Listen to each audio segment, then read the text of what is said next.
Phone tapping కేసులో SIT దర్యాప్తు కొనసాగుతోంది. ఈ కేసులో పెన్ డ్రైవ్ కీలక ఆధారంగా మారింది. గతంలో ట్యాపింగ్ వివరాలను ప్రభాకర్ రావు పెన్ డ్రైవ్ లో స్టోర్ చేసినట్టు గుర్తించిన సిట్ అధికారులు ఆ డేటాను ప్రభాకర్ రావు ముందుంచి ప్రశ్నిస్తున్నారు.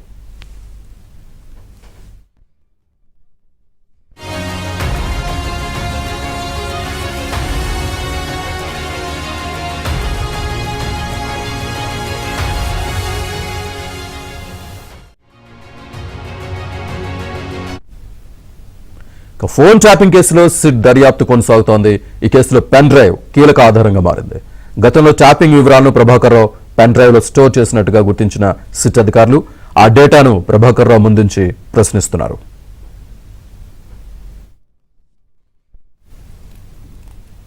పూర్తి డీటెయిల్స్ మా క్రైమ్ కరెస్పాండెంట్ శశి అందిస్తారు. శశి, కేసులో ప్రభాకర్ రావుకు సంబంధించినటువంటి విచారణ కొనసాగుతుంది. నేడు 5వ రోజు ప్రభాకర్ రావుకు సంబంధించినటువంటి విచారణ ప్రారంభమైంది. ఇప్పటి వరకు కూడా ప్రభాకర్ రావు నోరు విప్పినటువంటి పరిస్థితి. ఫోన్ ట్యాపింగ్ సంబంధించినటువంటి అంశంలో కీలకమైనటువంటి ఆధారాలను ముందుంచి ప్రభాకర్ రావును సిట్ విచారిస్తున్నప్పటికీ కూడాను ఆయన నుంచి పొంతలేని సమాధానాలు వస్తూ ఉన్నాయి, దాటువేత సమాధానాలే వస్తూ ఉన్నాయి. ఈ నేపథ్యంలో తాజాగా ఈ ఫోన్ ట్యాపింగ్ కేసులో ఒక పెన్ డ్రైవ్ చాలా కీలకంగా మారినట్టుగా తెలుస్తోంది. ప్రధానంగా ఈ పెన్ డ్రైవ్లో కీలకమైనటువంటి సమాచారాన్ని సిట్ అధికారులు గుర్తించడంతో ప్రజెంట్ ఈ మొత్తం పెన్ డ్రైవ్ కేంద్రంగానే ఈ దర్యాప్తు మొత్తం కొనసాగుతున్నట్టుగా మనకు అందుతున్నటువంటి సమాచారం. ఇక ఫోన్ ట్యాపింగ్ కేసు నమోదైన తర్వాత ఈ ఫోన్ ట్యాపింగ్ కేసులో సహనిధులు ఎవరైతే ఉన్నారో వారంతా కూడా ఈ ట్యాపింగ్ సంబంధించినటువంటి ఆధారాలను ముందస్తుగానే ధ్వంసం చేశారు. కొన్ని హార్డ్ డిస్క్లను ముక్కలు చేసి వాటిని మూసీలో పడడం, తర్వాత మిగతా హార్డ్ డిస్క్ ప్లేస్లో రీప్లేస్ చేయడం లాంటివి చేశారు. సో ఇదే సమయంలో ఎస్ఐబిలో సోదాలు నిర్వహించినటువంటి సందర్భంలోనే ఈ సిట్ అధికారులు ఒక పెన్ డ్రైవ్ను స్వాధీనం చేసుకున్నారు. ఆ పెన్ డ్రైవ్లో చాలా కీలకమైనటువంటి సమాచారాన్ని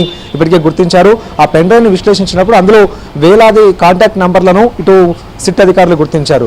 ఎవరెవరు ఫోన్ నెంబర్లు ట్యాప్ చేయాలి, ఎవరెవరికి సంబంధించిన అంశాలను ట్యాప్ చేయాలన్న అంశాల గురించి మొత్తం ఆ పెన్ డ్రైవ్లో సమాచారం ఉన్నట్టుగా ఇప్పటికే సిట్ అధికారులు గుర్తించారు. ఇక ప్రభాకర్ రావు ఎవరెవరి నంబర్లను ట్యాప్ చేయించాలి అనేటువంటి అంశాలకు సంబంధించినటువంటి పూర్తి సమాచారంతో పాటు వారి ప్రొఫైళ్లను కూడా ఆ పెన్ డ్రైవ్లో ఉంచినట్టుగా తెలుస్తోంది. ప్రధానంగా ఇటు రియల్ ఎస్టేట్ సంబంధించినటువంటి వ్యాపారులు కావచ్చు, పొలిటికల్ నేతలు కావచ్చు, ఇదే కాకుండా జడ్జిలు, జర్నలిస్టులకు సంబంధించినటువంటి కాంటాక్ట్ నంబర్లు కూడా ఆ పెన్ డ్రైవ్లో ఇప్పటికే గుర్తించడం జరిగింది. సో ఆ పెన్ డ్రైవ్లో సంబంధించినటువంటి డేటా అంతటినీ కూడా రిట్రీవ్ చేసి ఆ డేటాను ముందుంచి ప్రభాకర్ రావును విచారిస్తున్నప్పటికీ కూడాను ప్రభాకర్ రావు ఎక్కడా కూడా నోరు విప్పినటువంటి పరిస్థితి ప్రజెంట్ కనిపిస్తుంది.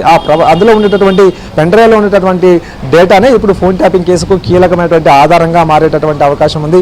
మరోవైపు ఇదే అంశం మీద ప్రభాకర్ రావు నోరు విప్పితే మరికొంతమందిని కూడా విచారించేటటువంటి అవకాశం చాలా స్పష్టంగా కనిపిస్తున్నటువంటి సందర్భం కనిపిస్తుంది. ఇదొక అంశం అయితే ఇక సిట్ అధికారులు ప్రభాకర్ రావుకు సంబంధించినటువంటి అంశాల్లో భిన్న కోణంలో విచారణ చేసేటటువంటి ప్రయత్నం చేస్తూ ఉన్నారు. అయితే ఇప్పటికే స్వాధీనం చేసుకున్నటువంటి ఈ పెన్ డ్రైవ్ లాంటివి కావచ్చు, లేకపోతే ఇప్పటికే నిందితులు ఇచ్చినటువంటి స్టేట్మెంట్లు అన్నింటినీ కూడా ముందుంచి విచారించినప్పుడు అన్నిటికీ కూడా దాటవేత సమాధానాలు చెప్తూ తాను ఉన్నతాధికారులు ఆదేశాలను మాత్రమే తాను పాటించారంటూ చెబుతూ వస్తున్నారు. సో ఇదే నేపథ్యంలో సిట్ అధికారులు ప్రభాకర్ రావుకు ఆదేశాలు ఇచ్చినటువంటి ఉన్నతాధికారులు కూడా విచారించారు. వారి దగ్గర నుంచి కూడా స్టేట్మెంట్ రికార్డ్ చేశారు. కానీ ఉన్నతాధికారులు సైతం తాము ఎవరికి ఎలాంటి ఆదేశాలు ఇవ్వలేదని చెబుతూ ఉన్నారు. సో ఇలాంటి నేపథ్యంలో ఇక ప్రభాకర్ రావు చెప్పేటటువంటి మాటల్లో వాస్తవం లేదంటూ కూడా సిట్ అధికారులు భావించి మరింత లోతుగా విచారించేటటువంటి ప్రయత్నం చేస్తూ ఉన్నారు. ఇక ఎస్ఐబిలో ఆయన పనిచేసిన తర్వాత, చీఫ్గా పనిచేసి రిటైర్డ్ అయిన తర్వాత అదే ఇంటెలిజెన్స్ బ్యూరోలో ఆయన్ను ఓఎస్డీగా నియమించారు. ఆయన మరొకసారి ఓఎస్డీగా నియమించడానికి గల కారణాలేంటి, మరొకసారి పునర్నియామకం ఎందుకు జరిగింది, ఏ కారణాల వల్ల జరిగింది అనేటటువంటి అంశాల గురించి కూడా ఇప్పుడు సిట్ అధికారులు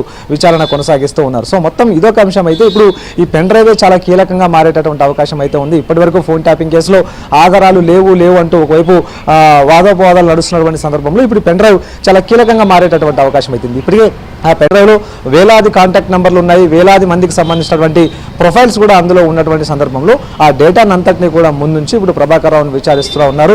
ఆ ప్రభాకర్ రావు ఇచ్చేటటువంటి స్టేట్మెంట్ ఇప్పుడు చాలా కీలకంగా మారేటటువంటి అవకాశం కనిపిస్తుంది. ఆ స్టేట్మెంట్ ద్వారానే మరికొంతమందిని కూడా విచారించేందుకు రంగం సిద్ధం చేస్తున్నారు సిట్ అధికారులు. Srinivas, thank you.